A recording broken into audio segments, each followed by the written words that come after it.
sayang kayo ang nasugdan sa imong papa nga si Tatay Digong. Katong project na to, Mindanao Railway, mo na ito'y paglaom sa taga Mindanao nga muuswag ang gulambong Mindanao pero gipahunong karon sa kasamtangang administrasyon. Kung sa imong Mindanao. Well, yes, sir, maupod na ang kuano.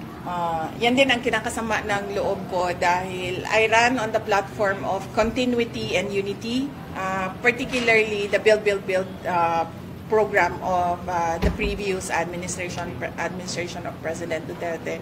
And in fact, hindi lang yung Mindanao Railway ang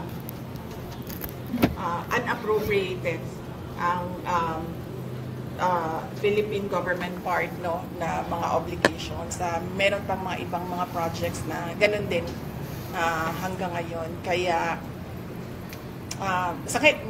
masakit sa loob ko dahil napakalaking tulong niyan, hindi lang sa Mindanao, lahat ng mga projects sa buong bansa. And we are still hopeful na matutuloy yung mga build, big ticket projects. Sir Ray, one more radyo. Vice, good afternoon.